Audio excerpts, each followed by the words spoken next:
Before the beginning and end of the Civil War, there were anti-literacy laws that forbade African Americans who were enslaved at the time to educate themselves by reading or writing. After the Civil War, efforts were made by newly freed blacks for education within the community. Still, schools for blacks were not established until Reconstruction era.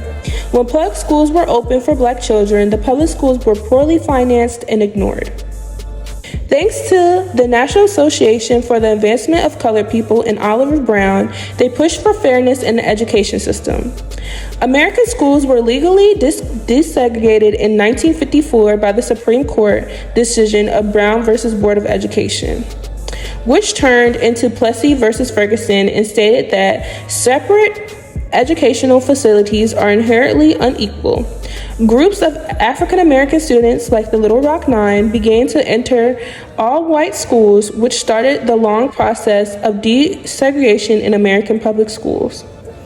Even with the fight for equal education for African Americans, the American school system still struggles with issues relating to fair education of African American children. Public schools in the United States of America provide free education from kindergarten until 12th grade, free of charge for the students and parents, but paid for by taxes on property owners and general taxes collected by the federal government. So that means inner city/urban schools are funded by the housing near the schools. The housing near the schools is low-income housing, cheaper than houses in the suburbs. Most low-income housing is apartments. Knowing that these low-income areas cannot support a school is unfair. The problem in the American school system is unequal opportunities in the classroom. It's more than white schools having bigger gyms, libraries, and football fields. Minority white schools have more funding than black schools. Predominantly white schools are typically smaller, yet still receive $23 billion more than districts that are predominantly black. This allows them to have technology and academic advantages in their school. Meanwhile, black schools are behind because of the lack of resources. The definition of equality is the state of being equal, especially in status, rights, and opportunities. In 1972, the Equality Law was passed, but inequality in education still exists. Studies have proven that African American students do not get equal education as other minorities in America. Another problem that black students face is the zero tolerance policy, which leads them to the school to prison pipeline. The system of policies and practices racialize criminalization by routing youth of color outside of school and towards prison to prison, while also medicalizing white youth for comparable behaviors. The zero tolerance policy and how it brings more police presence is a harsh, predefined mandatory consequence is applied to a violation of school rules without regard to the seriousness of behavior, circumstances, and the situational context. Violators are suspended, expelled, and increasingly arrested and charged in juvie court as a result.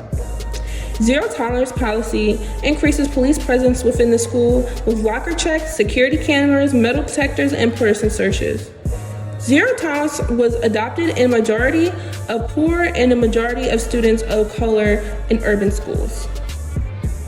Statistics shows that the zero tolerance policy affects more kids of color who are suffering from the policy, causing them to go to alternative schools, suspension and expulsion for African American students, and less considerably for Latino students.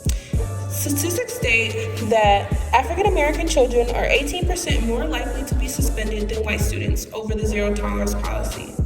That in high school, African American females are 12% more likely to get suspended than white female students. Most likely, they are not suspended for violence or disrespecting a teacher. They're suspended for simple things like drawing on the desk or not following dress code. Those things don't deserve a suspension. They deserve a talking to. The zero tolerance policy is another setback to the black community to put them back. African Americans might have the right to education and have the privilege of going to school for free, but it doesn't mean education is equal because it's not.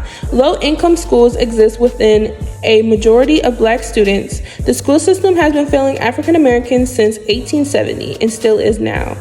The low funding causes a lack of resources for academics, extracurricular activities, and ignores the inner city schools, keeping them out of sight and out of mind until something negative happens within one.